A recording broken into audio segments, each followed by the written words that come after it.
All right, everybody. Kevin is back. Welcome back, Kevin. Thanks for having me back, Greg. Kevin, you can come back whenever you want. Um, I'm excited to be talking about what we're talking about today. we're talking about Seth today, but before we get into Sethian philosophy, we'll call it Sethian prophecies. S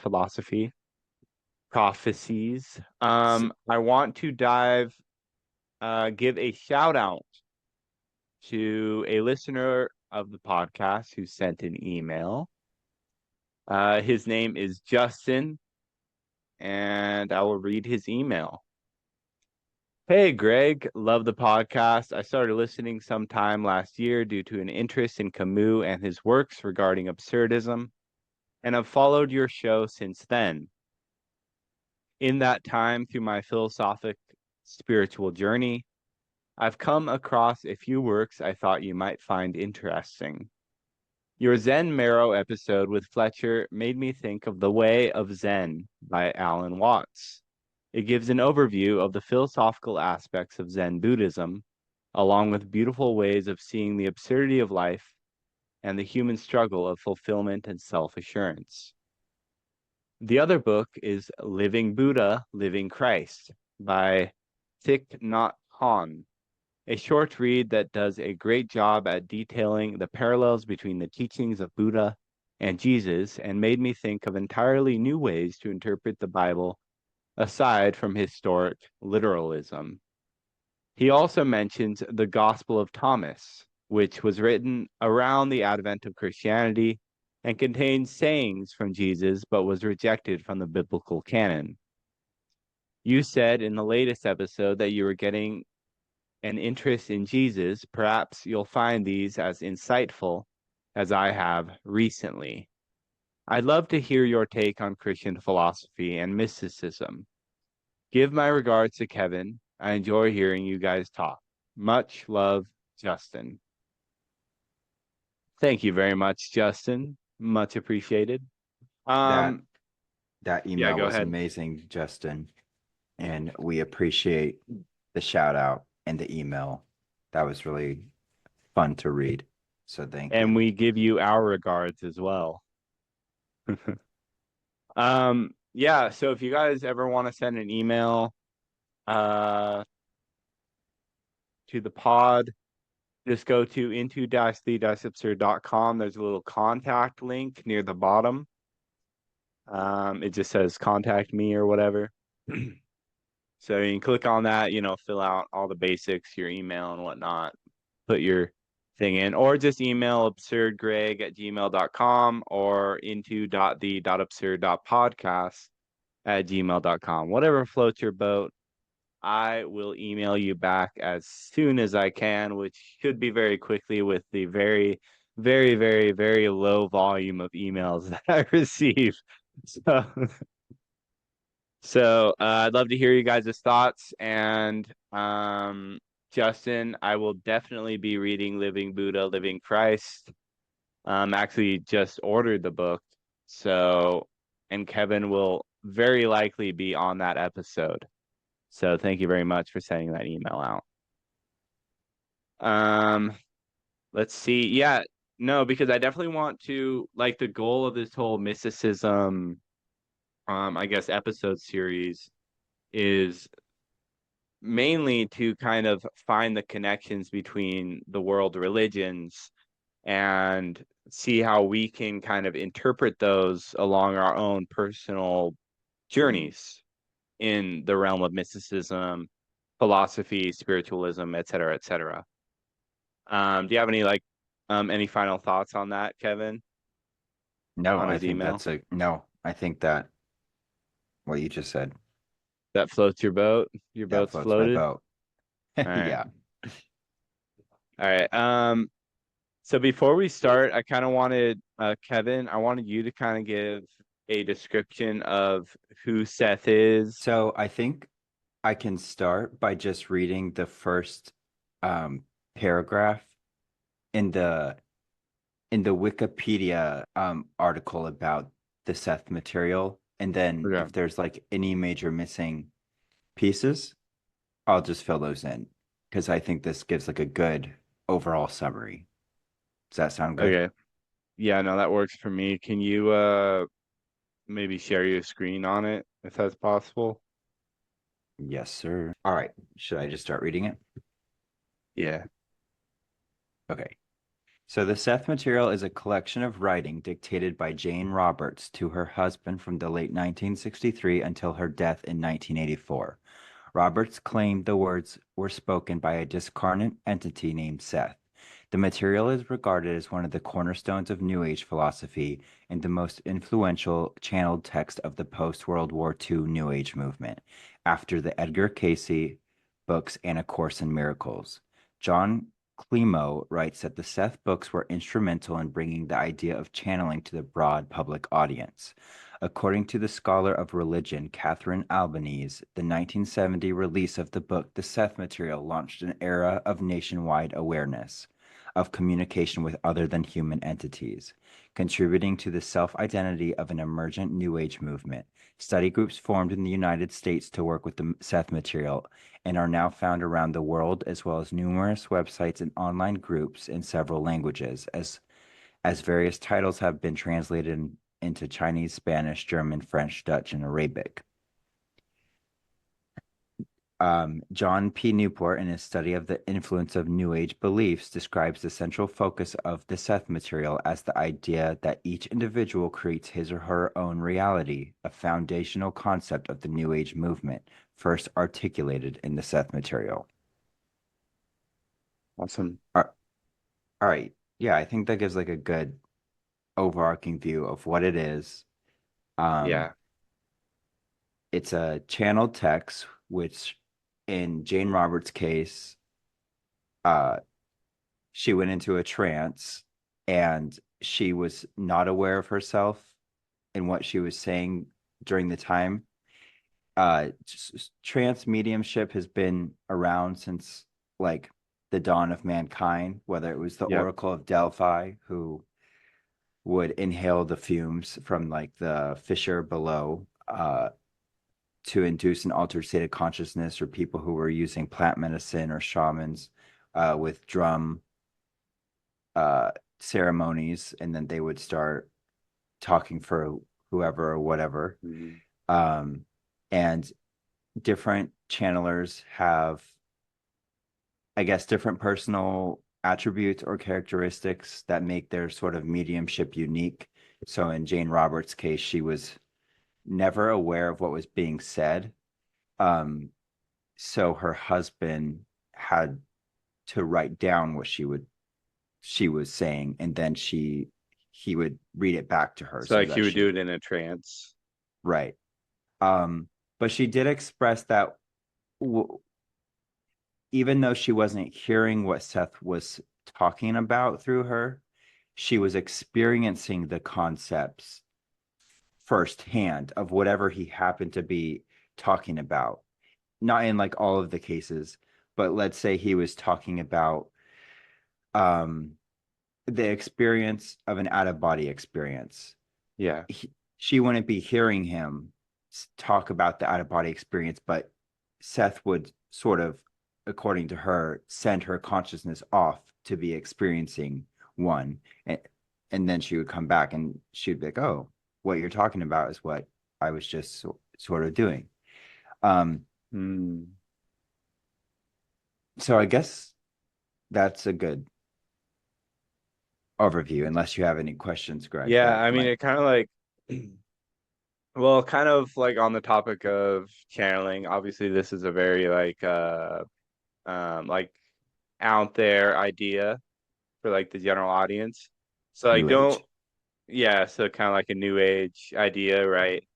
Um where we're kind of talking about um this woman who channeled this entity to then describe um several things about, I guess, life, how to live your life, how to find spiritual awakening, how to find awareness, what God is more or less, and that's the main topic of today. And I kind of want to just mention that um, throughout human history, just like you said, channeling has been something that has been practiced like forever. And if you look into like several different spiritual texts, we have this thing called a prophet. And a prophet is someone who basically is channeling an entity. Usually in the biblical canon, one would refer to that entity being God. And then they write down uh, the information that they received from that entity, right? That's what a prophet is. So this isn't really, it sounds out there, but this is something that has been happening for like throughout human history, regardless of whether or not the entity is real or a figment of their imagination. Regardless of that, this is something that has always happened. And through that, we've received incredibly insightful information about life and how to live our lives and what the meaning of all this is, right? So I just wanted to mention that in case you guys are like, oh, channeling. I'm not listening to this podcast. That's retarded. Right. And Right? no one's asking anyone, nor would we ask ourselves to sort of just accept something on the basis of like an authority. Yep. And I think it's really, you have to be really careful because Hmm. there are Exactly. many people who claim to be able to do a lot of things. Okay. Any way to make Yep. a quick coin. Um, so Yep. any material that you read should be sort of weighed against the weight of your own intuition and your own Hmm. intellect. And what is ringing true for you? Is this speaking to you and saying, wow, like these are ideas that I've sort of had in the back of my mind and just never had words for, and now they finally are, I'm reading them on a Yep. page, or is your sort of um psyche screaming out saying, oh, this is all wrong? I feel Yep. like with the Seth material in particular, what was interesting about it is a lot of how would you say it? Like hard science or academically sort of important kind of people were interested in it back in the day. Hmm. There were physicists showing up to Jane Roberts' house um, because the concepts that was discussing at the time about basically how atoms form, but not Hmm. how just atoms form, but how does matter form. And they were like, how do you two know some of like the leading edge theories that are just coming out? Um, Quantum theory started coming out in like I think early 1900s, so like 1910, 1903-ish, if I'm correct. And Seth was discussing all of these kind of concepts relating to particles Hmm. and superposition um and other than that, there were psychologists showing up, uh, like wondering how do you know, like basically the leading edge theories on not Yep. even leading edge, but on basically best therapeutic practice. Um, because you could sort of put the material along the same lines as a self-help or positive thinking um, kind of category, but he was really careful about just talking about, oh, just think positive. He was really good about exploring the Yep. nuances of no, like you can't just think positive when like Yeah. your life's gone to shit and you need to discover the reasons for your Yep. present circumstances. Yep. There's And a then reason for every emotion. right. So honest like appraisal of one's own self, your own attitude, your own beliefs, your own expectations is what is sort of like the pathway, I guess, in the Seth material toward self-discovery, along with some more kind of traditional style meditation, contemplation. Um, but yeah, just Yeah. I mean, you don't intuition. like we aren't asking you to believe that Seth is real. or even think about Seth. And honestly, Seth and the idea of Seth and Jane are almost irrelevant because what matters here in this podcast today is what Jane dictated to her husband. Yes, sir. So, if you want, I can share the screen for this part. All right. So do you want to get to right into the description of God? Yeah. Here, I'll do it. So the reason why I brought this up to Greg was because we were talking about sort of different ways that God has been described over the years through many different religions or philosophies. And I told him how, in my opinion, the Seth's description of God was one of the best I've personally read. Every time I read it, I get goosebumps in my body just kind of thinking about the ineffability or Mhm. unfathomable unlimitedness of like such a concept. And so that's why I wanted to share it with you guys. Yeah, like resonates with you the most as far as what you conceptualize as what God Right. is. As far as like a sort of cohesive description, but the caveats to Mhm. that is I actually prefer descriptions that are more kind of like poetic. Mhm. I was talking to Greg about how I was recently dabbling in some of the Carlos Castaneda work, which we can probably talk about another day, but the sort of sorcerers of Mexico would describe God as a giant eagle, and they weren't being literal when they Yep. would use these kind of words, but sort of poetic and symbolic and metaphorical for Yeah.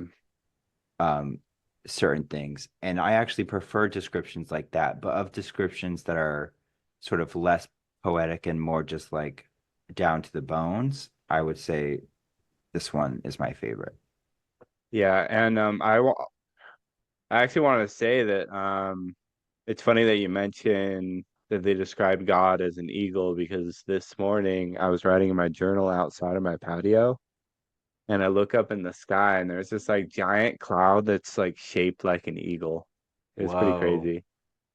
That is really Yeah. cool because when I was reading that part of the Castaneda book, I kind of visualized it as just like this giant eagle in the sky, Yeah. which you obviously would when you're thinking of this like giant metaphorical eagle, of which all of reality is just emanations from. That's really cool. It's like What a shoot now coincidence. it's like now it makes sense why the eagle is the mascot of the United States. All right. I mean, it's a badass mascot if you think Sick. about it. Like this. No, it is. All right. All right. So I guess we can kind of start. I wrote notes throughout. It this part actually is pretty short, so we could probably read the whole thing for the at least as far as the description of God is concerned. All right. Here, I'll let you Um, go first and you can read a few of the lines and then I can pick all up. right. Sweet. I'll also say your note here. Note Seth uses, and can you see my screen by the way before I go further? Ye- Oh, I'm just on mine, but yeah, If I you go can go on to Zoom, you yours. can see it. Okay, Yeah. perfect. That All right. that was that was the note on the website. That wasn't my note. Sweet. Sweet. Note Seth uses the word God sparingly. Usually he speaks of all that is or the primary energy gestalt. We should go over what a gestalt is because it's probably important for the Yeah, I rest of actually this. write that uh down here, but I guess I can write it. I actually asked ChatGPT, Hmm. and then it said in this context it would imply a holistic view of energy and the sorry, not a gestalt, but an energy gestalt. In this context, it would imply a holistic view of energy, emphasizing that the energy is more than just the sum of its parts. It suggests that the way energy manifests and interacts creates a unified whole. So basically, um, Seth will use the word gestalt in a lot of this description, and it's just the idea of like a whole of something that you can't equate to the sum of its parts. The same way I think I've Yep. mentioned in a Greg podcast before that a when you put all of the pieces of a burger together, it forms this like beautiful, delicious burger. But if you were to eat the lettuce, the tomatoes, the bread separately, it wouldn't be the same as eating a burger. So it's Yeah. just talking about sort of when things come together, it forms something that's greater than all of those things on their own. Or you Yeah, couldn't or just, not even necessarily greater because like I'd say, you could still eat a fine burger patty, right? And it might not be necessarily greater than a burger, right? Put together.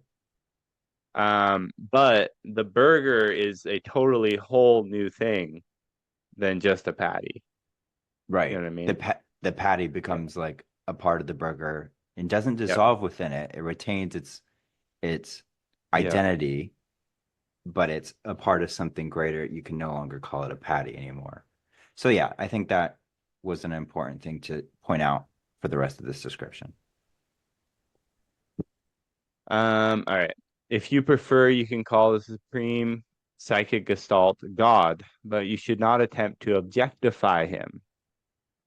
I.e., I think that means like don't hold it as like one object, right? Don't make God this like person, you know, because Right. then you'll get confused. Don't try to hold it to like a limited a concept because like odds are Yep. if the brain can conceive of it, it's likely not even close to like the whole picture because we see such like a limited view of Yep. everything. And the other part, I guess, of that is if you want to call it God, you can, but you can also call it source or energy or whatever name like sort of evokes the most kind of personal like relationship to you. Yeah, no, I really like that you say that with whatever invokes the most personal relationship to you, because I think by doing that, um, like a lot of things just don't connect with people. Like, I can't really see God like that, right? So if you can't form a personal connection with it, then what's even the point Right. of even thinking about it, right? I mean, the whole point is to have a personal connection with it. I'd like to point out one more thing in that throughout the description, he's going to use the word he and him when referring to God, just because in like sort of Western society or because of Abrahamic faith's sort of influence on Western society, that's sort of how we think of it. Yeah. But that's Kevin, not, God is clearly a man. Come yeah. on.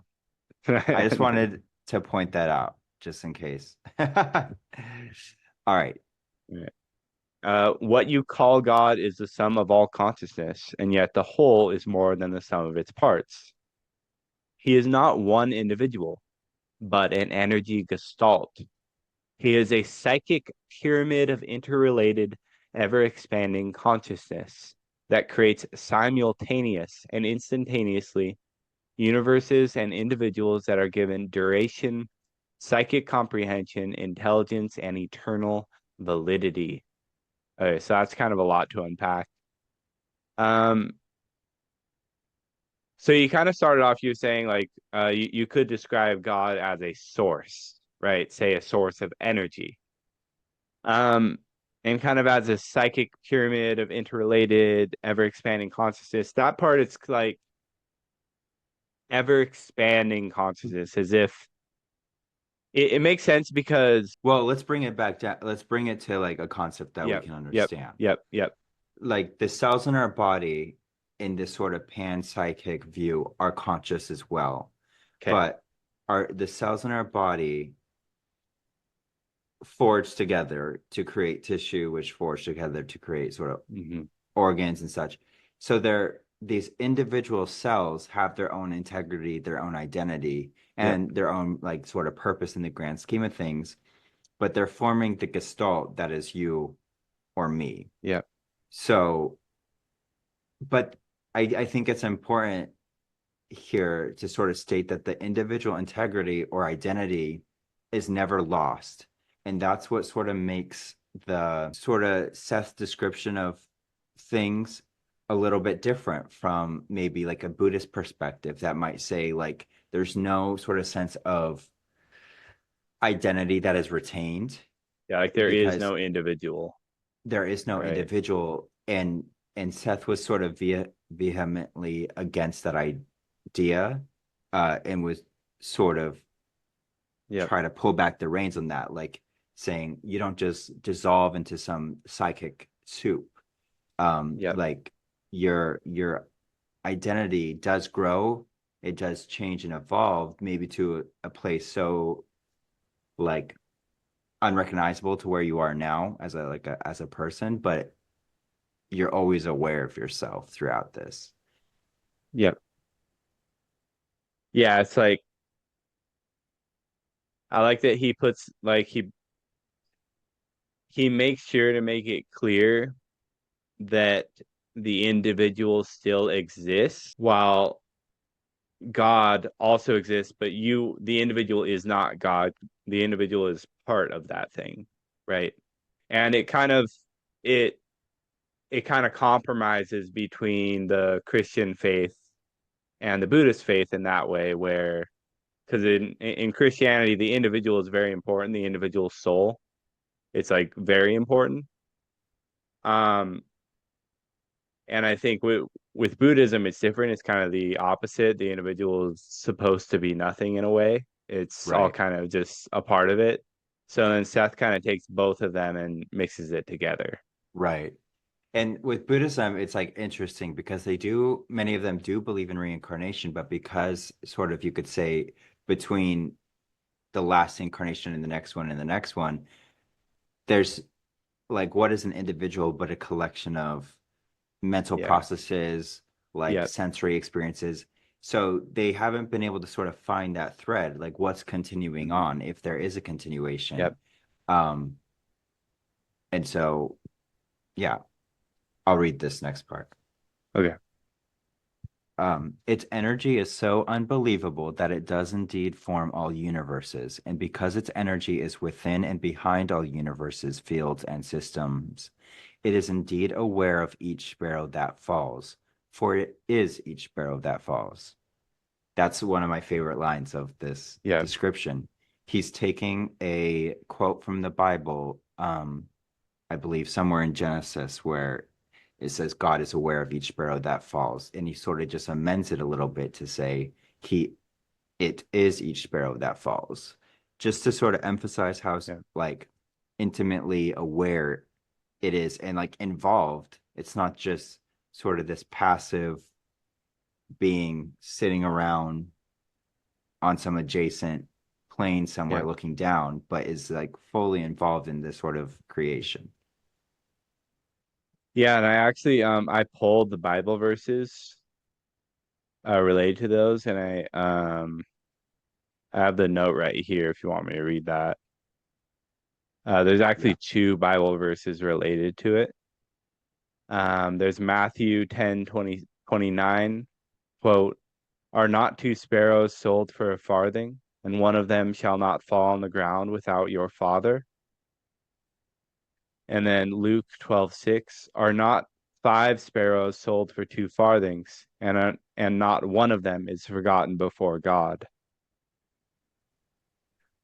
So, in the Bible verse, God is it's kind of describing the omnipresence of God, where God is aware of each sparrow that falls, where he's Omniscience, omniscience, the oh, all knowing of God in okay, the okay, Bible quote.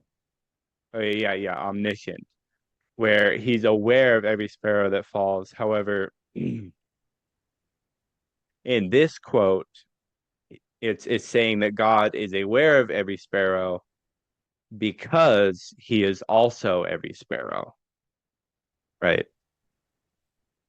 Um, yeah, no, I really like this. This is kind of like the part with it I most resonate with because when I first kind of became a little bit more spiritual and I left atheism, this is kind of where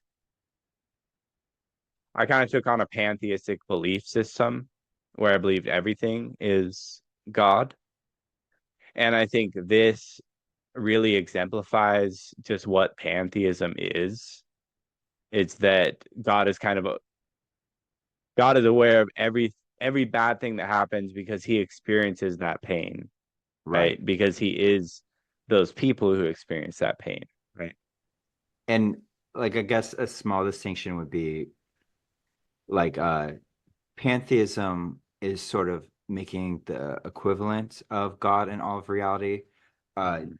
the sort of Sethian viewpoint is more panpsych or panentheism, which I think was the viewpoint of Albert Einstein as well, which was Panentheism. which is it's just pantheism, meaning God is in all of creation, is all of creation, but there's an element of it that transcends all of reality as well. That's independent of all of its created. So it's both. Um, which is like Mm. pretty different from the Christian or Abrahamic conception, because God is immanent in reality in the Abrahamic view, but it's not like a part of it. So pantheon equates God to reality, or pantheism, and panentheism equates God to reality, but acknowledges that there's an aspect of it that is independent of all reality as well, something transcendent. Okay, I just pulled up a diagram here. It kind of shows it shows God connect so like panentheism. Well, it's like Palamite. So there's two. There's panentheism, weak panentheism, and strong panentheism, where it's like uh This it diagram is so weird. Like I wouldn't visualize it like that. yeah, no, it's super weird, but it's almost saying like I kind of like the strong panentheism where it's like a yin yang and then God and the universe are like Right. interacting. And then there's one where like weak panentheism, it shows God and then a bridge towards the universe. So like it's connected to the universe, but it's outside of it. If I were I to draw a diagram, I'd probably do something more like I draw a circle within God and then say universe, Yes, and that's how then I would God's do the it too. outside. That's why I thought this sort of diagram almost has it kind of misrepresents it a little bit. Yeah, this is I would yeah, I have it mean, I would have it inside as well. The universe happening within God, but then a sort of larger circle that is God that is contains the parts of it that are independent and transcendent. yeah. And then I am seeing what you meant earlier where you showed the distinction where it's showing pantheism and it's just saying God equals universe. And I kind of get now why the panentheism makes a little bit more sense. Like at least if you're going to actually, because like pantheism, I mean, it's almost like It's like saying God is the tree, but it's like it's weird because in panentheism, like the trees are God too, but it's acknowledging that there's a part that's transcendent, like a little bit. yeah, exactly. Because if God equals the universe, then I guess like what's even the point of calling it God at all? Right. Just I get it'd what be I mean. like for example, sort of hardcore materialists, atheists, like they believe in the universe. So would they So are they just pantheists, right, exactly. And right? so it's a small distinction, but I think No, it's I think important. that's important. Yeah, so this is kind of more like a panentheist viewpoint. Um, yeah, no, thanks for pointing that out. I've never heard of that word before, panentheism. Right. No, I was calling it pantheism as well, and then I had to look it up because I'm pretty sure Einstein was sort of like a secret or was a known panentheist, something like that. Um, but he didn't talk much about it. All right, I can read this next part. Yeah, sounds good. Dimly remembered through what you would call history, there was a state of agony in which the powers of creativity and existence were known, but the ways to produce them were not known. All that is existed in a state of being, but without the means to find expression for its being. All that is had to learn this lesson and could not be taught. From this agony, creativity was originally drawn, and its reflection is still seen. All that is retains the memory of that state, and it serves as a constant impetus toward renewed creativity. Desire, wish, and expectation, therefore, rule all actions and are the basis for all realities. Within the dream of all that is, potential beings had consciousness before any beginnings as you know it. And it's, Mm. should we go to read at least the next paragraph? Or no, Yeah, sure. okay. It Yeah, yeah. kind of Let's just, read the next paragraph and kind of go back and yeah. review. In its massive imagination, it understood that the cosmic multiplication of consciousness could not occur within that framework. Actuality was necessary if these probabilities were to be given birth. All that is saw, then, an infinity of probable conscious individuals. These probable individual selves found themselves alive within a God's dream, and they clamored to be released into actuality. All that is yearned to release them and sought within itself for the means to do so. So it's like, it almost sounds like in sort of the omniscience of all that is, or Yep. God, it knew of all probable sort of realities and individuals that could Yep. exist in them, but they were more so um like dream characters, the same way that we have a dream at night and Yep. we create like whole areas to explore with characters that are talking, but they don't have their individual sort of agency. They're sort of existing as like fragments of our Yep. mind. And it seems like here it's Yeah. saying God was wanting to give them their actuality, but in this sort of primordial agony, um, which we could say is like eons and eons ago, although time gets a little bit maybe like Yeah. We'll say before time. we'll just say before time, this sort of agonizing state of how do I actualize these Yeah. beings that are clamoring to be made real? I mean, I kind of think of it like he's holding a fire within him and it burns and it hurts like hell. And that fire is basically all potential reality. And he needs to release that fire from him in order to free himself of that agony. Right. Right. And let there be light. Right. Let there be He's light. holding Yeah. the light within him and he needs to let that light out. Right. Right. It's almost like imagine empty space as just this dark void and imagine that God exists almost behind that dark void or like hidden beneath it. And he has all this light in him. And then he basically just cuts a hole through it and just poof, right? Let there be light. Let there be light. Um, I also wanted to mention that he mentions desire, wish, and expectation. I know that you watched The Sandman, right? That television show on Netflix. Yes. Yes. So there's this scene in there where he's saying that well, this guy tries to prove him wrong. He tries to like make it so everyone tells the truth. And a dream or like the Sandman has to come through and fix everything. And then he tells him, "Hey, well, first he's like, "See, I'm making the world a better place. There's no more lies." And then he says, "No, what you actually did was take away their dreams. Yes. I love And by that. taking away their dreams, you took away their humanity. Because Right. without dreams, like reality just becomes a horror story, Right. right? We need to hold on to things that might not be real. We might be fooling ourselves, but we need to hold on to them because that's what gives us hope in life. That's what keeps us going. That's what keeps us good in a way. And according to this, it's the driving force between all of reality. Hmm. Sometimes when people sort of talk about these concepts, maybe from like a Buddhist perspective or whatever, Yeah. there it's sort of like creation and reality is indifferent. Hmm.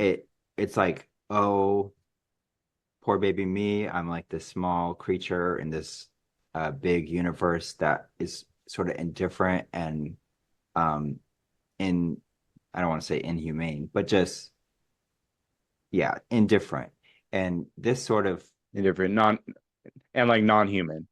non-human, yeah. And this sort of gives the context of it it's desire and wish and expectation that is behind all of reality. And we can see that just in the human race, that Yep. sort of desire to survive, that desire to thrive, that desire to create and wish for a better life, to expect like better things even in the face of like really horrible Yep. circumstances. It seems like that impetus is like within all of humanity. And And it's a uh driving force behind our actions, and our actions create our reality. It creates quote unquote progress or change in society. one of the prevailing views of sort of like in Western science and evolution is sort of this idea that it kind of like reduced sort of the evolution of the human species down to, oh, it was just survival of the fittest, which we now know is like not the prevailing theory. The prevailing Yep. theory would be more evolution favors biodiversity, is making as many possible conceptions of something as possible. Um, Yep. it does not survive. It does not actually favor the fittest. It just favors Well, variation. I think it's kind of both things though, right? I Both. think yeah, it doesn't have Well, to just it's be one, yeah, right? it's obviously it's very evolutionary biology is very complex. But Yeah. I guess the point I was trying to make is when sort of people talk about, I guess with just humans in our evolutionary, Yep. we talk a lot about like we kind of visualize it as like, oh, we were just like these sort of savages, we were killing each other, which Yeah. there was a lot of tribalism and stuff as you're like growing as Yeah. developing as a But like species. survival of the fittest is misleading, right? Right. Because that It implies that you have to be a savage to live, but really there's lots of things that survive, one out of luck, two maybe just because they are left alone, three because they just live in an ecosystem where they're favored, four because right. they might live in like a herd of other beings that keeps them safe, right? Like with humans. It's like there's so many things, but the thing that you're saying that it favors diversity, well, yeah, because it favors diversity because the more diverse things there are, the less likely all those things are going to die, right? Exactly. The more, yeah, exactly. Yeah. And I guess the main point was we sort of look with a sometimes we look with a doom and gloom perspective on Hmm. this sort of evolutionary process. Like it was very grueling, it was very agonizing. We had to sort of, I don't want to say cut corners, but we had to, as a species, we see ourselves as like, oh, we were just these barbaric things. And although that happened, there there seems to have been this other kind of impetus. And one of the main factors I think that they contribute to like survival of a species, especially the human species, is our ability for compassion. You would Hmm. think compassion is the thing that makes humans weak, but it's what allowed us to survive when we would carry Yeah, someone else exactly. back to the tribe, uh, even when their leg broke. Like we didn't need to do that. We could have left them and probably, found a replacement. But it was that Yeah. these sort of qualities Yeah. of like love, compassion, understanding that Yeah. allowed us to form these groups and larger groups and form this sort of cohesive thing. Yeah. Um, so yeah. Yeah, it's Uh, like because like there aren't very many species out there who would go and save another like one of their kind. Like you know what I mean? Like there aren't very many species who not very many birds are gonna go back and save the one who drowns. Like I saw I was in Bozeman, Montana. I was at the college campus kind of walking around because I was staying with a buddy of mine. And I walked by this pond and there's this mother duck there with her ducklings and they're all like swimming around. And I noticed that one of the chicks couldn't swim and it was drowning. And the mother duck and the rest of the chicks just totally ditched it. They didn't give a Oh, fuck about the chick. that's So I was sad. just like, I was like, oh my God. So I was like, I literally like took my shoes off and socks and I rolled my pants up and I tried to get in like the gross, disgusting, like feces filled the duck pond. Mhm. And I tried to save the chick, but I didn't get there in time and it died. Oh, that's sad. I I like watching those videos where the animals where they catch on video an animal either helping its own species or Yeah. coming to find a human and bringing a human back to their Yeah. someone in their little group. And because I watched a Yeah. And little I'm sure video there's some recently. animals that do it, but and yeah. and it even happens like cross species. It's Yeah. like there was this video of a doe, like some kind of deer that was injured, and Yeah. there was a tiger protecting it from predators because it was injured, and it was like, why didn't I just eat it? So there's these times where this Oh, sort of wow. like this like a human level compassion seems to show through these animals. And um I think we think of them like just purely instinctual. And while they're probably operating like at like 90% instinct, there's some level of what seems to be individual agency in their actions that sort of goes a little bit beyond just pure instinct. Because Yeah. there's no part of sort of a tiger's instinct telling it, oh, I'm gonna help this deer when it could have just ate it. Um, But there is kind of like a motherly instinct though, right? Because you might see something, right, that's true. because like, because like you might see it and the tiger might be reminded of its own children. You know what Right. I mean? And want to protect it. Um, Either that or the t tiger is just a psychopath and it was just waiting until the doe died and then it was gonna kill it. Yeah, it was It like was I trying to want my defend food. its kill. I I don't want know. my food to be fresh. Yeah, could be. But like either way, but like either way, we all have that instinct of protecting our own children, and I think that can kind of um translate like cross species. You know what I mean? Right. Yeah. I I mean, guess I forgot what I was gonna say after that, but sorry. Go ahead. I was just gonna say we should have read the next sentence before having the conversation, Yeah. but No. that's okay. No. I was thinking about that. Um. Finally, But with you, love and longing, it let go of that portion of itself, and they were free. The psychic energy exploded in a flash of creation. Right. I did want to say here is that, and I've mentioned this several times on the podcast. There's this German philosopher, I think his name was Philip Mainlander.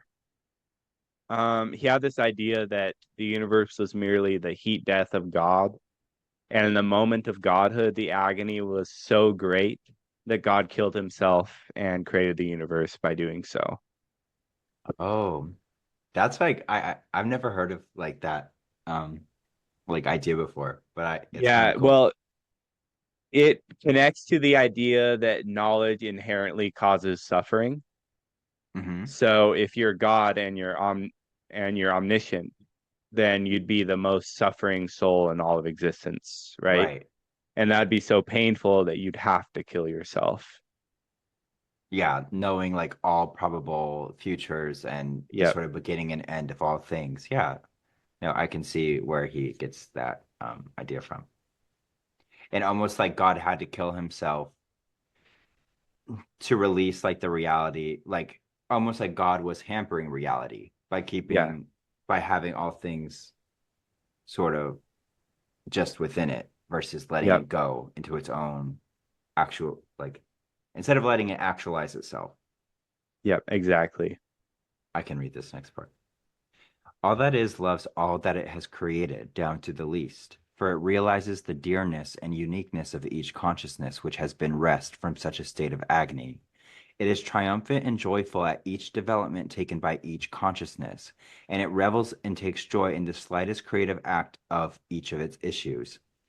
When I first read that, I kind of had all these images going through my mind, and I just thought of like Mhm. I thought of a spider weaving a web, and just how Yeah. the sort of God being described here is experiencing just like the utmost joy for something so simple, like Mhm. this small little creature like creatively weaving its webs and sort of just participating in its own Yeah. way, in its unique way, and just sort of like the joy of it. And Well, I think like in many ways he can feel the joy that the spider feels, which in the perspective of the spider is all the joy in the world. You know what I mean? I mean, obviously, I don't think spiders, I mean, they might not feel that feeling, but like he kind of like casts adrift where, um, from the perspective of the spider, weaving the web is all that it knows, right? So that's kind of, uh, in the spider's perspective, that's almost like creating a whole universe in its own, right. right. And Um, I yeah. guess it could be mentioned just like the creativity within each species. Hmm. Like a lot of these things that are done out of instinct, obviously the spider Yeah. creates the web to sort of dwell in and then also to catch insects. Right. But Yeah. it's like when you look at like the beauty of a web and sort of the precision of the web, it's like it's like a painting. And it's Yep. like this creativity has been endowed, like this sort of desire or impetus and instinct to create um in like various ways seems to be like instilled in all of reality. um and the desire to create something that like is yours but is apart from you, like this, like the web is not the spider, but the spider creates the web and sort of gets to Yep. enjoy it. um Yep. so that was, I guess, kind of what like I was thinking about when I first read this, was just the sort of creativity. um well, that was rest from such a state of agony, just like how bad that agony was to have all of reality and potential reality in this state of like superposition or whatever.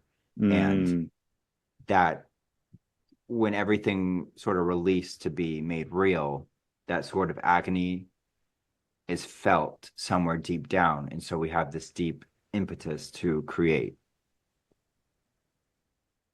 yeah, no, I like that.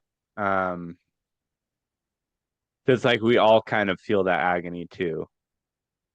Uh, When we're not living up to our yeah, potential, or yeah, you know, exactly. there's something inside us that wants to come out, like a creative work or A web. a web. Spider-Man. With great, but remember, guys, with great power comes great responsibility. Right. You want to read this part? All individuals remember their source and now dream of all that is as it once dreamed of them. And they yearn toward that immense source and yearn to give it actuality through their own creations. Oh, I guess that's kind of what I was talking about.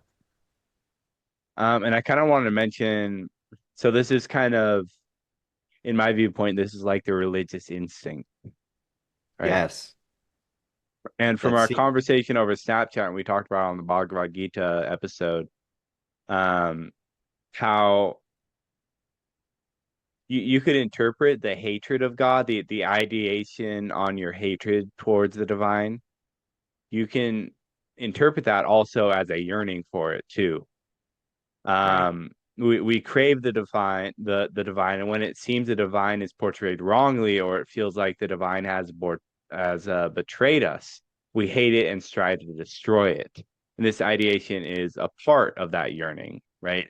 right, And I think on that episode, we also talked about how sometimes like having that hatred can also be the first step towards um finding mysticism and like learning to love it. right.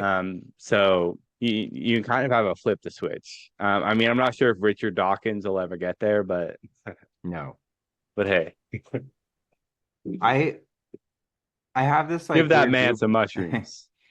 I have this like weird viewpoint though, that like I don't know, like in a weird way, nothing is out of place. So like Richard Dawkins specializing in just sort of what is known in the material, Yeah. it's like a play in consciousness, and consciousness chose to Yep. play play this sort of skeptical, No, exactly. yeah, play the part, and there's sort of nothing wrong with it. It's not like we need to beat him over the head until he sees the maybe a larger picture or whatever, but he's playing exactly the piece that only he can Ye- play.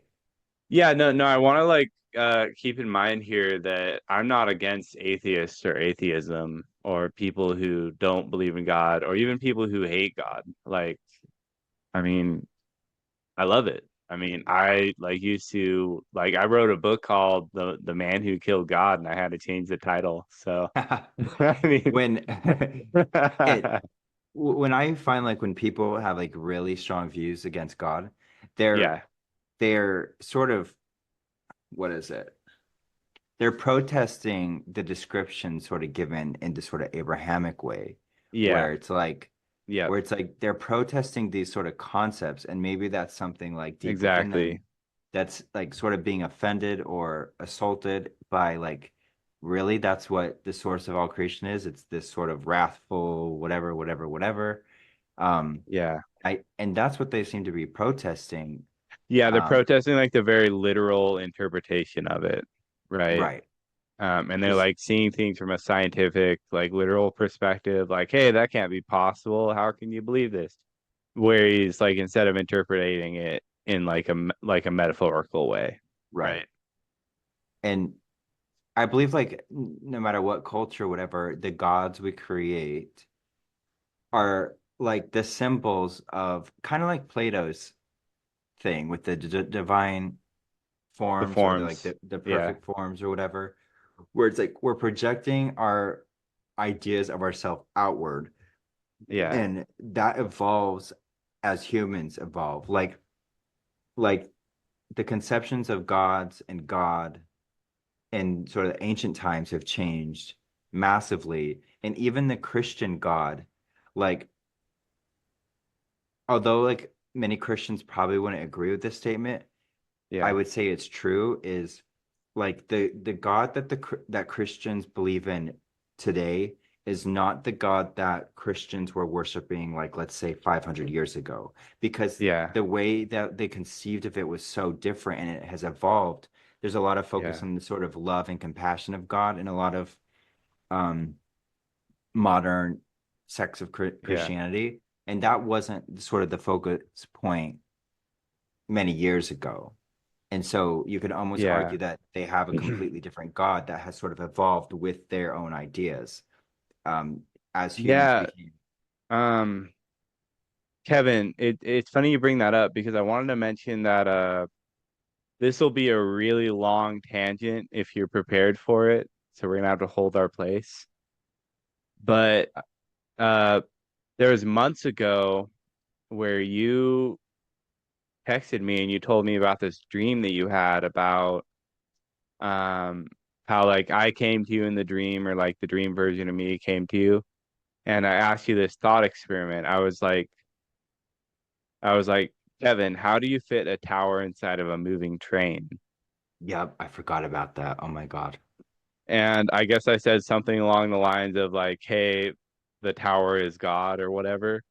Yeah, it was way more like insightful or like an epiphany in the dream, but it was like my waking consciousness couldn't fully grasp what was being Yeah. shown because there was imagery with the statement.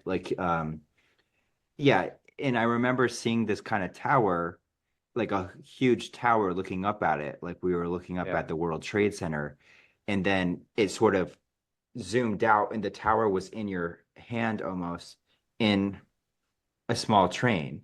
And it was like, how Yeah. could such a big tower fit in such a small train? And it was sort of kind of implying like just how space is an illusion. And if you can actually visualize a tall tower and you can visualize it in a train, Yeah. even though it's kind of like a logical, like it doesn't make sense. And Yeah. Well, I mean, the way I was thinking about it is that like the train represents like your own individual consciousness or society. And it's like, how do you fit this giant tower inside of this train, right? Well, you can. there's many ways to do it. One, you can change your perspective. Two, you can deconstruct the tower and fit its parts into each little like caboose or whatever, or train car. Or but you have to shrink it down to fit into Yeah, your yeah, conceptions. yeah. Um, Or you just make the train bigger, right. right? And Like and there's so many different ways you can fit the tower inside the train. It's like once you start thinking about it, because there aren't that many constraints to the thought experiment. right. And I guess that could be sort of like a metaphor is if you kind of have to shrink it down to fit within your ideas, and by doing that, like maybe you can't even get close to grasping it entirely to even be able to make a sort of value Yeah, statement on what it is almost, or like what it wants. Like yeah, I think that's sort of like some of the criticism of, I guess, mainstream religions is like, how would we know what it wants? Because we yeah, we know what we wanted, and we would sort of project that onto a sort of a God figure. yeah. Um, but ultimately we had to shrink it down. I forgot about that dream. That was a really cool dream though. Yeah, I mean, I wanted to bring that up because you were talking about how like the God we were people believed in 5 years ago might not be the God that most people believe in today. And I would argue that like not a single person believes in exactly the same God, Yeah, I because would. Yeah, I mean, yep, agreed, 100%.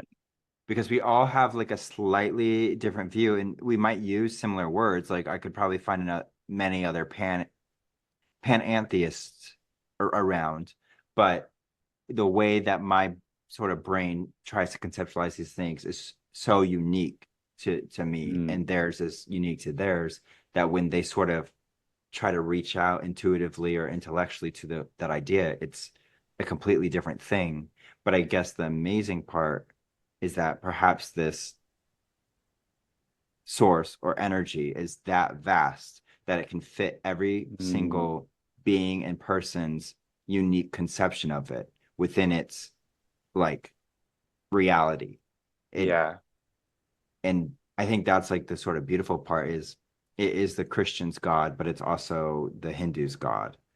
Um, yeah, yep, but not in a disrespectful way, if that makes sense. Not yep, saying, yep. No, I know what you mean. I think that kind of also relates to the idea that, because a lot of people are like, oh, there's only like a limited amount of love to go around. Say if you're talking about like a mother's love or whatever. But I've heard a lot of people say that when they get children, um, they don't love any one of their kids more than the other. And in fact, what happens is that like there isn't like a limited amount of love that they can give to each child. They actually have their capacity for love increases with their children. I've heard that too before. I believe it. Like Yeah. you literally have this expansion, maybe like in your psyche, in your heart, to contain Hmm. all of them. Yeah, and I think there is kind of like this psychic expansion of consciousness. And I think if we go back to that one line that they were saying earlier, he is a psychic pyramid of interrelated, ever expanding consciousness that creates and simultaneously and instantaneously universes and individuals that are given duration, psychic comprehension, intelligence, and eternal validity. So like going back to that, it's like all the like our own individual dreams, our loves, our passion, like this is the expanding consciousness, right? Where were we? Where were we, Kevin? Um, let's see. We're here. I can start to read it while you find it. Okay. Yeah. Oh Oh God, no. what did I do? Control Z. Quick, quick. All right, there we go. Now, in the same way, do you give freedom to the personality fragments within your own dreams and for the same reason, and you create for the same reason, and within each of you is the memory of primal agony, that urge to create and free all probable consciousness into actuality.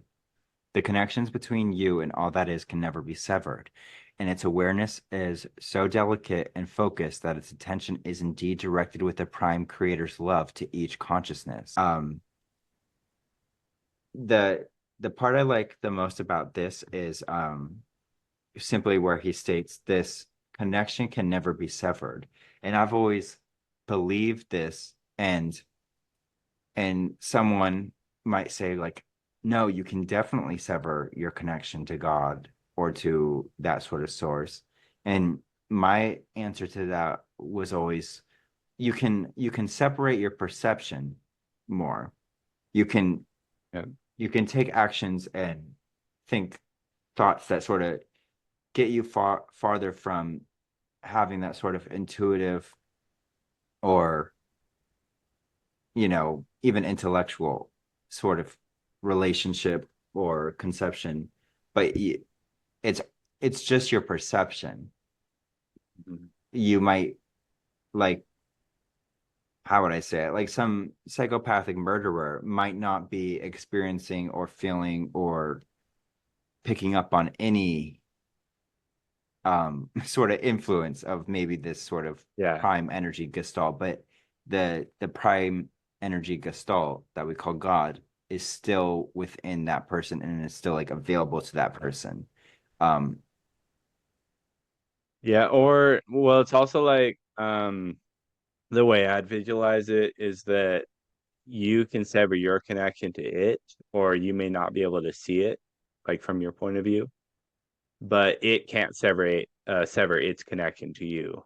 yes, yeah, I like that. Like, and like with the example of the psychopath, like obviously they're not really on a mystical journey, but that is kind of still the divine reaching out and like using that, not using that person, but like that person is still like a part of the plan, I guess, if that makes Part any of sense. It's still, or it's like, still a free not the agent in the plan. play. Yeah.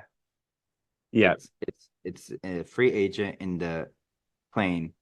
And psychopathy has always been such a like a weird concept for me. um Yeah.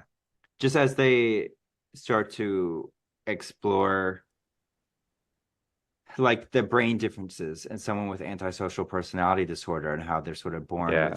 with a smaller or hyperactivated amygdala, like a fear-based, they're Yep. in a fear-based reality. um Mhm. every decision made is sort of a decision out of fear. um and so sometimes, you know I guess it's Or hard as pleasure. or pleasure, yeah, because sometimes they get like a lot of sort of sadistic pleasure from some of the things they do. And it's just interesting if you to think like, I wonder if they're a part of this play for a reason, if they serve a role. Um, Well, it's like like cancer, right? It's like, right. um, Like it's like, necessary to move the yeah. plot forward, I would say. I was Yeah. I was on Reddit Yep. the other day and someone said, "What's the most like annoying thing from this show?" And I was like, I found it so annoying that these characters, when they were running from the bullies, they kept going to a private area instead of going to a crowd where they couldn't get beat up because bullies couldn't just beat someone up in the middle of a crowd or like threaten their life. Yep. But I acknowledged that it was necessary for the plot to move forward, that the characters were dumb enough to Yep. run to a private location. So I guess I kind of see it in that way, is like, um with the free agency of people. um I guess the main thing Yeah. is, why are there people born with a small amygdala? Why would that happen? And it's either completely accidental as everything else, or there's some kind of thing that we don't understand yet. Yeah. Well, it's also like, by thinking of it in such a way, well, where like, oh, well, God couldn't have created that for a reason because that would imply that God is evil, or like, et cetera, et cetera. By thinking of it that way, you're shrinking God down to your own human perception of reality. Where like the psychopath and the Ukrainian war and like child trafficking and shit, like all that's obviously evil, and we want to rid that of the earth as much as possible. But But um, just because that stuff exists doesn't imply that like this God or the all that is some kind of malevolent force, right? we're just saying from such like a limited perspective, a lot of the evil we attribute to the world has to do with death and dying. But Yeah, like we attribute a negative connotation to death and dying. That Hmm. that Yeah. connotation doesn't exist somewhere out there in the universe. Like, oh, it's awful to sort of die, um, and to sort Yeah. of transition into something else. We see it that way. So I've always sort of wondered that sometimes when I see Yeah. these sort of debates between a creationist or with sort of an atheist of like, how could God allow this Yeah. giant earthquake to kill 50,000 children? Well, it's like, why are you? It's not saying like don't help people in a natural disaster if they need Yeah. help. Like we should, the sort of sanctity of life is something that we need to take very seriously. But in the sort of big picture perspective, when you zoom out of the human perspective, like we're attributing all of those things to death and dying, and when maybe it was just their time to go through the Yeah. door. Well, it's also like there's another perspective where like God is both Hitler and the 11 million people that he killed. Right, Right. So it's not like you can say he's evil, but it's also like it all kind of coalesces into this big mesh where you both feel the suffering and the people who caused that suffering. Like you're both the right. natural disaster and the 15,000 people who died in the hurricane. Right, exactly. And that kind of goes back to the quote, one of the quotes earlier, where it says, he partakes in every success, triumph, and failure of each of its Hmm. subjects. And Yeah. so this God is experiencing at a very personal and intimate and probably multiplied level the sort of failure of something like the Yeah. Holocaust, the failure of sort of this us as a species or as an individual to sort of act in a way that is more beneficial. Yeah, well, And I mean, we want to be like, because like we want to push society towards a point where people don't have to feel suffering and we don't cause other people suffering, where you don't have to be either side of that coin, right?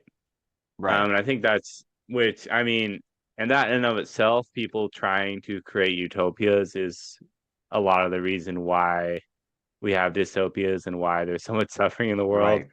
right. You know, Because I don't think let's yeah, I think it's sort of like a ignorant perspective because you can't get rid of suffering. yeah, Because it's it's like no matter what you try to do, what kind of utopia it is, if you even remove a lot of inequalities or whatever, there's still going to be new sufferings that sort of pop yeah. up. And the only thing that sort of happens when we try to address every single suffering is more suffering is caused, like unintentional sort of Yeah, or like a different well, kind of suffering. a different kind, collateral damage. And so it, I guess, like a better perspective might be to see like I guess this is just very individual. What is this suffering to me, calling Yeah. me to do? Um, what, yeah. I've always wondered about that though, because when I have sort of discussions with people on Reddit, um, like political or whatever, they always sort of come at it from this perspective of like, how can we pass this policy to end this kind of suffering or this and that? And I'm like, uh, a policy isn't going to end that kind of suffering. Like Yeah. like it's very individual because two people can be in the same situation and one of them could be having the time of their life, like at a party or something. The other person could Yeah. be. It's like, do we ban partying because one person is having an awful time? No, it's up to that person to Suffering. sort of find their own Like, no, find what their own about all the logic. people that will suffer because there aren't any parties? Exactly, exactly. So if we tried to like, I don't know, dictate how much control we have over suffering, I feel like it just leads down a darker and darker role because like Yeah. giving up agency is suffering. Yeah, Hmm. exactly. I did want to mention there is the quote from Jean-Paul Sartre where he says that mankind is condemned to be free, where being free is like this life sentence. It's a tough thing, and it causes being free causes a lot of suffering, but so too does it cause a lot of joy, you know. Right. Because that means that we're free to bring into our world our own joys and our own happiness, right? And we know that we're the ones bringing that forth, and we don't feel hopeless, right? Because with freedom, you have like at least you know that you have you have hope, you have an opportunity, you have the freedom to choose to at least try to get out of suffering. Or the freedom to like even in the most horrible circumstances, I sort of think of A Man's Search for Meaning, which I haven't read.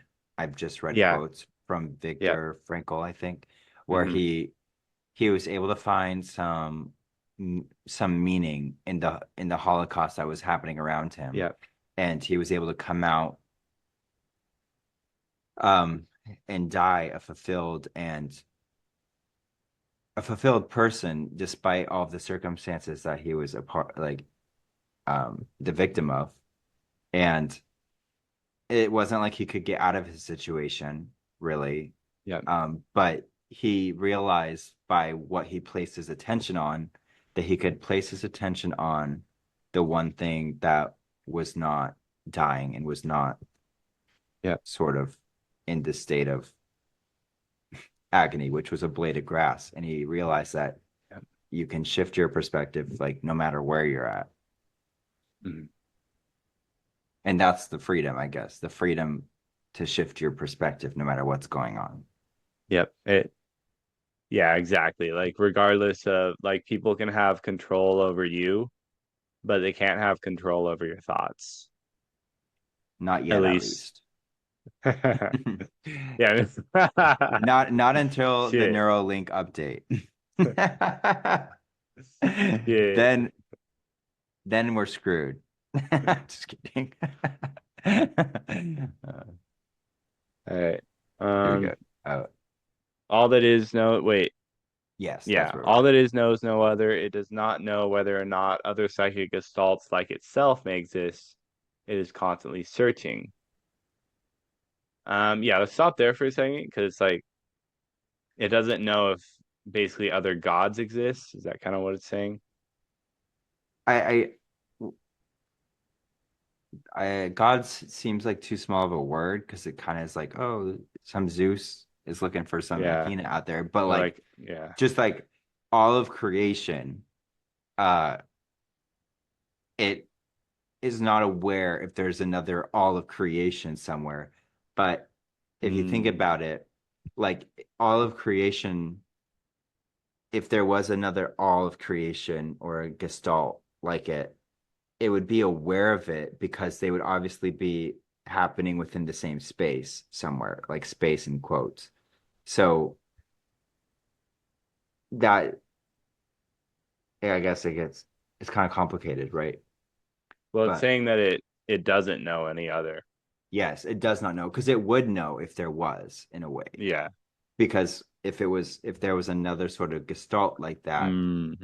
in all of creation, like their sort of omniscience, they would have been aware, and that Yeah, would it's have kind just of like been you have like two fish bowls, and it's like the fish bowl can't see the other fish bowl right.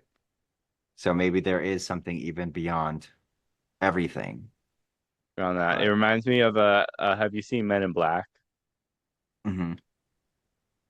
Okay, so like at the end of the first movie, there's this cat, and the cat wears this collar, and on the collar there's this ball on it that has like um it has like another universe in it basically. Oh, I remember that. Yeah. Yeah. Uh, Yeah, so like at the end of the movie, it like zooms in on the ball, and then it shows these like other aliens in other universe, like with a yeah. ton of those balls, just like throwing them around and shit. Yeah. Yeah, that was, oh, I haven't seen that movie in a long time. The first two. They're really It, good. I love those movies. yeah, they were really good. I wish the second one always the imagery was strong with that cockroach man. Like he always freaked the heck out of me. Yeah, I think that's the first one. The Oh, was that the Cockroach first Man. one? Yeah, And he turns into yeah, this giant cockroach, and I just remember seeing that as a yeah. It was kid. disgusting. Oh God, I was traumatized. Yeah, no, like the first one's kind of creepy. There's like a bunch of creepy shit. Yeah, Yeah, just with like the cockroach stuff. I don't really remember what happened in the second one. And then I think the third one was like the one that came out like many years later, like in 2018 or something. I think I watched some of it, but I was like, this is kind of trash. So, Yeah, it wasn't as good as the old ones. It's like yeah, they're trying to like bring these movies back from the dead. It's like you can't compete. you can't compete with early 2000s, late 90s. Like, Yeah. all right, let's go to the Um, next part. all right. All portions of all that is are constantly changing. All that is constantly seeking to know itself. For seeking itself is a creative activity and the core of all action. All right, so I really like this. I wrote something down. I said, I think of all the world religions, philosophies, sciences, and all other human endeavors. Part of this, I believe, is a struggle towards understanding all that is, understanding God. God created man in his own image, quote unquote, a being which seeks to know itself, and in so doing, seeks to know God. And I think creating things is part of like that religious instinct, like um, doing a painting. There was this thing I sent you a few days ago. Uh, Let me see if I can find it real quick. It was a little like picture. Let's see. No, I like scroll through our Snapchat and it goes back to like 2018. I It was just a quick thing. I'll cut this part out.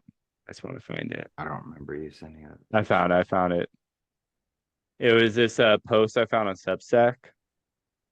It said, pretty shitty how baseline human activities like singing, dancing, and making art got turned into skills instead of being seen as behaviors.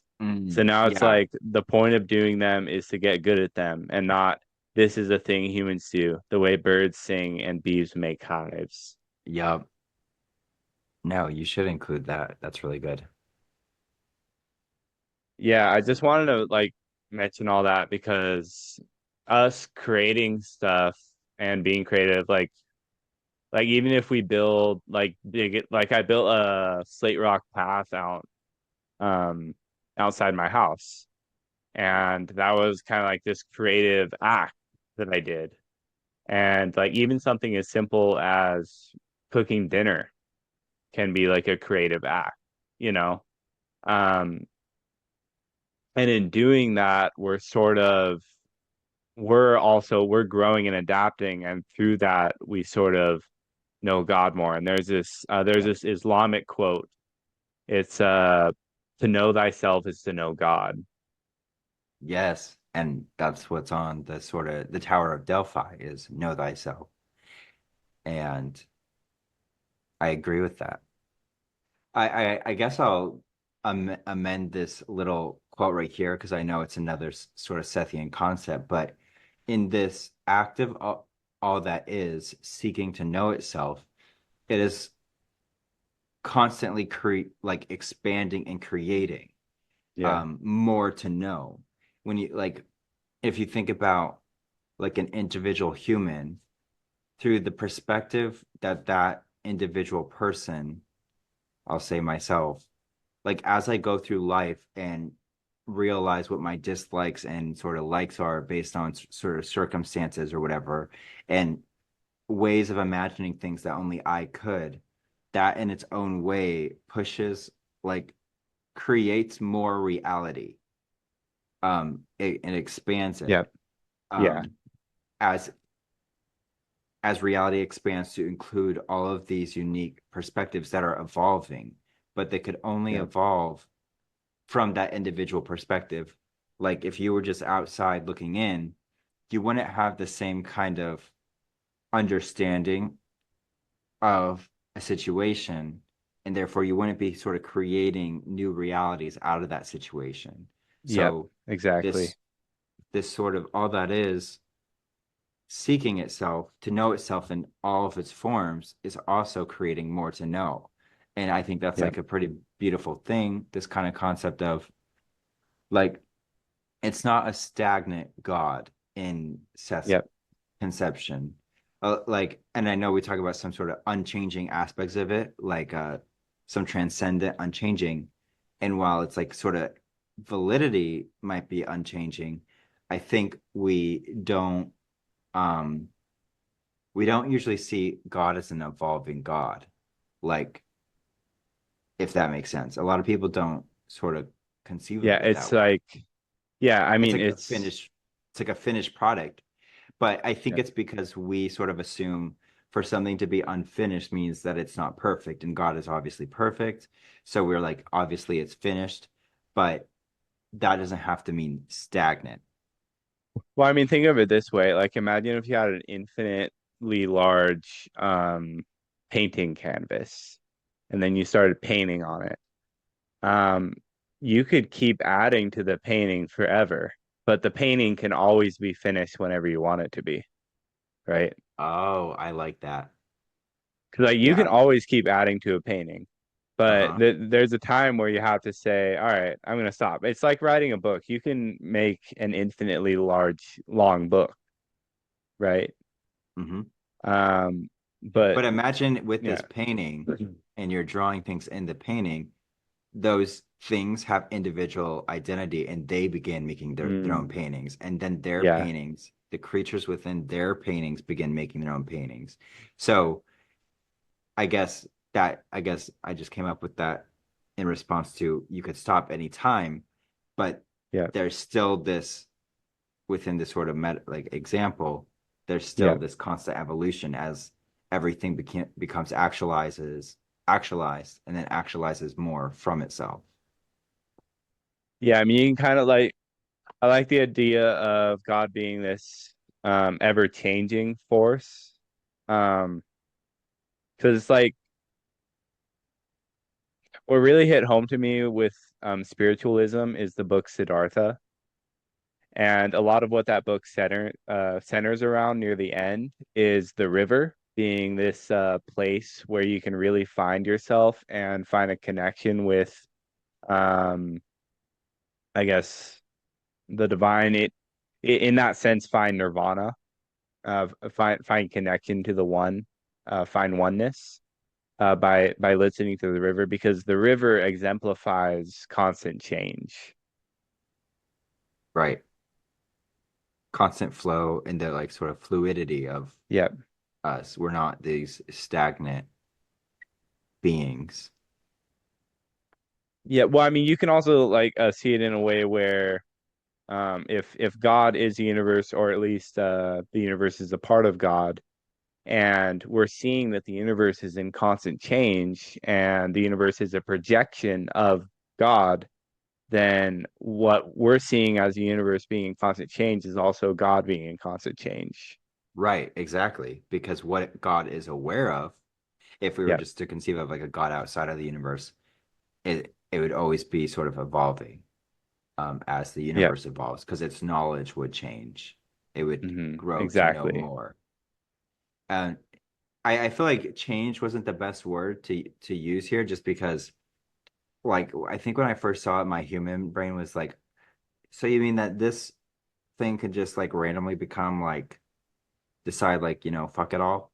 But Yeah. I think the Growth. better, Growing. yeah, um, not like an inconsistent change where it's just like, oh, Yeah. boom.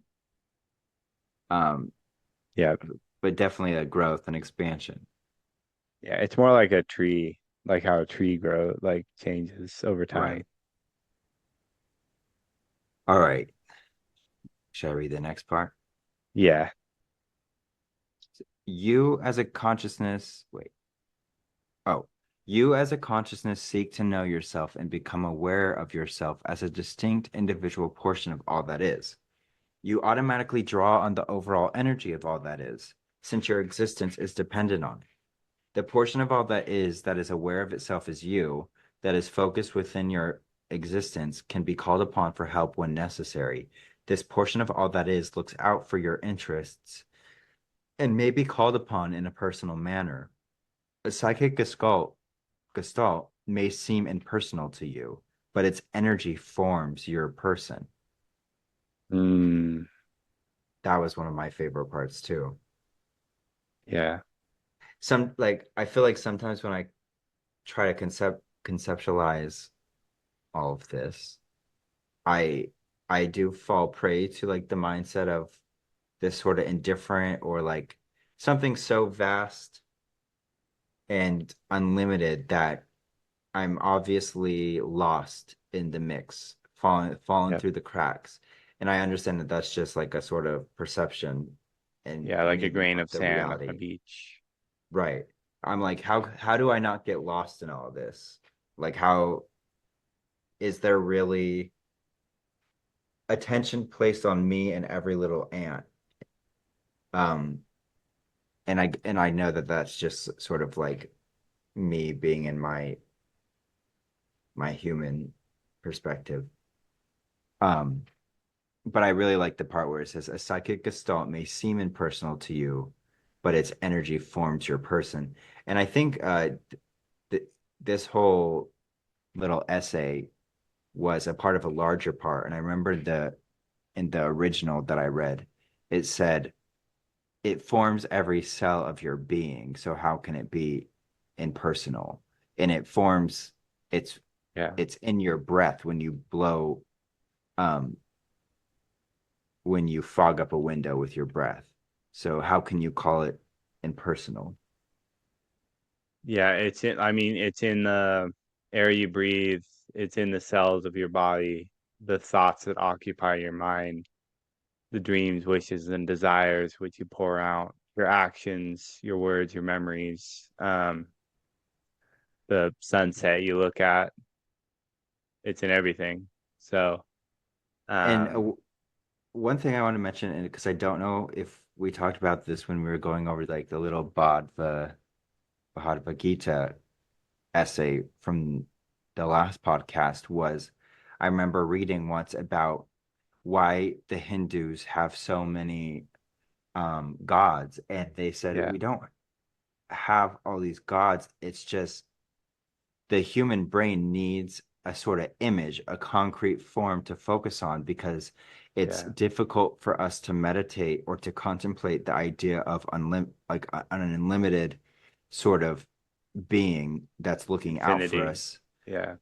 And so it's easier for us to attribute sort of human traits to it and then use that as a symbol, as sort of like a meeting Hmm. place, um, as we contemplate these ideas.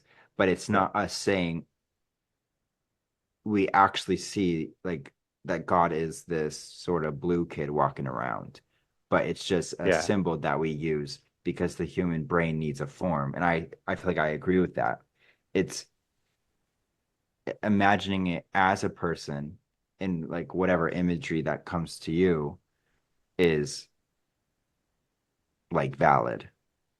Yeah. Um, all right. Well, I think we're like almost at 2 hours here. I'm thinking maybe we should come to Seth's prophecy for the second coming of Christ at a different time and maybe also bring in like what it says in the Bible and everything. Yeah, So we can kind of definitely. compare the two. Yeah, let's do that Um another time. so then kind of cross reference. But if you wanted to give kind of a brief description of what this is, just to get the fans excited. So uh Seth through Jane Roberts like rarely made prophecies because in his sort of philosophy or view, it was almost useless to make prophecies because of the probable nature of reality. Every action affects and creates a new outcome. And while there's like sort of generalized, like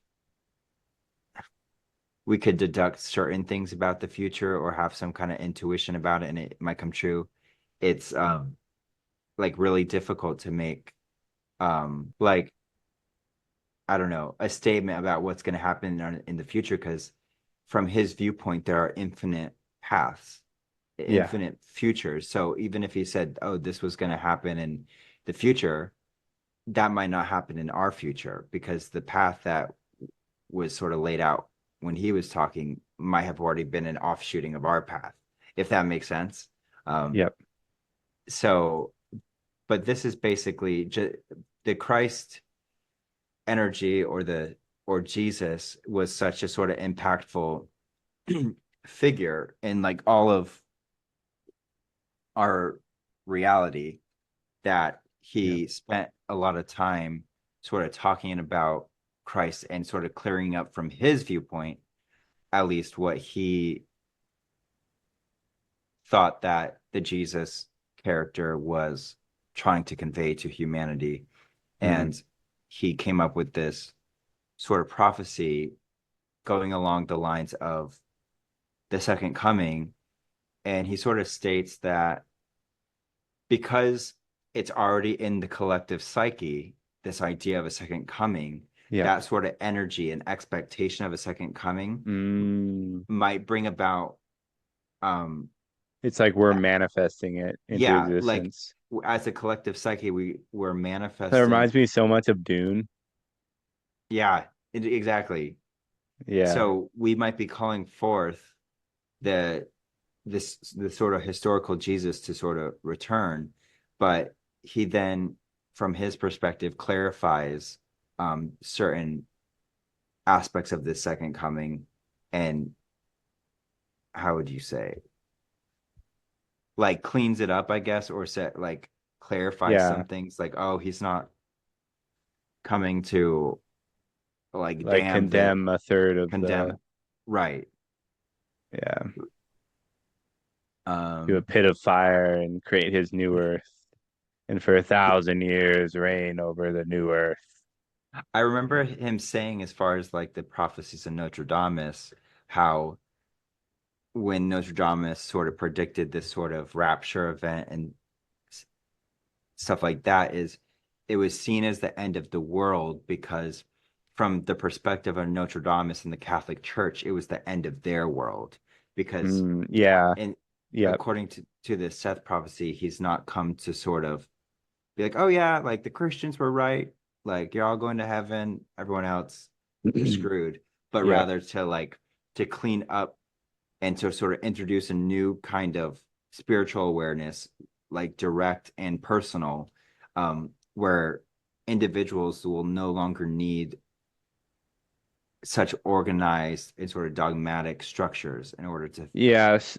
So like so he's almost predicting the second coming as a new spiritual awakening, where the way that we conceptualize religion and spirituality changes dramatically from how we conceptualize it in the time of, say, the first coming, right, the historical Jesus, from when now how we're conceptualizing it during the second coming, right, where spirituality is a personal connection between you and the divine.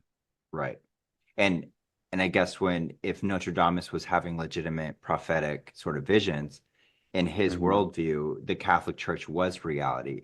So if Yeah. this sort of second coming results in the sort of falling down of organized religion, that's obviously the end of the world to Notre Dame.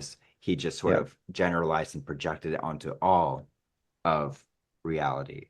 So Yeah, that, well, I mean, like I like to say it like when like I talk about like the apocalypse, the apocalypse is already happening in the world, but in like micro ways. Like the country of Ukraine is experiencing its apocalypse right now.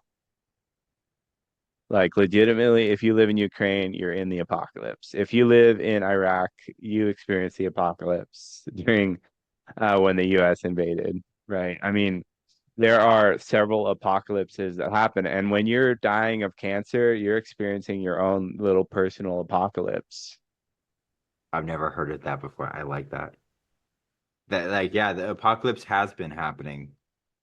And the resurrection or whatever. Yep, It's it's exactly. it like it's all been happening the whole time, but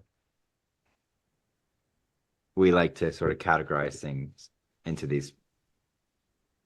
I don't know. We say, oh my God, Well, this we're large just of like we're separated from it, you know?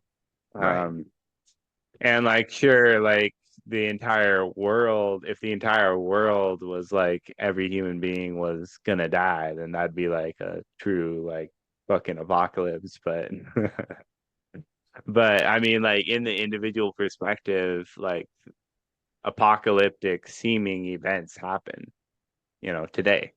Every day, yeah. Yeah. Every day. And like for like the Nostradamus perspective, this second coming would be that apocalypse, right? Like from your point of view. The apocalypse of organized religion. Yeah. But I guess yeah, that's a good. Yeah, and our mysticism series will bring that about. I'm just kidding. Oh Lord. Oh Lord. Evan, you Oh are the second coming. God, You've no. returned. I'm here, All bitches. Be ready. right. Just... Oh God. I have too much mental illness to be the second coming. That's all I right. really hope God would have a little bit more discretion. I would have hoped, I would hope that God had more discretion. I would hope. All right, Drew. Well, thank you very much for listening. Appreciate your time. We'll come back at you either with the second, because we don't have to do that second coming thing like right away. We could also maybe bring in the Gospel of Thomas if you'd like, bring in some Gnostic ideas, Yes, and also that living Buddha, living Christ, because I feel like the second coming could be a yes. topic for like, I don't I know, think it would be better after, like a finale. I don't know. yeah, yeah, like definitely after talking about the Gospel of Thomas, it would be way better to do it after some of these things, for Yeah, or sure. like when the nukes hit, that'd be a good time to like throw that episode on. Oh God. Like I would call you in the middle of the night when the nukes hit. And I'll be like, Kevin, we got to record the episode now. I'd be like, fuck, I didn't get my cyanide. Where's that cyanide you were supposed to order, Dad? You took it all. All Oh, right. just Well, thank you very much for listening, guys. We're recording this on 9/23, but I will probably drop this on next week, probably on the second. I'll have it scheduled to post. So thank you very much. And thank you again to that gracious email that we received. Um, my kindest regards go out to you as well as every single other person listening to this podcast. Thank you for listening and take it easy, everybody. and don't forget to like, comment, subscribe on Spotify, YouTube. And I'm just kidding. You can delete. You don't have to have that part. And I leave was just those trying. reviews. Leave a review, please, and send an email if you can. All right. Take it easy, everybody.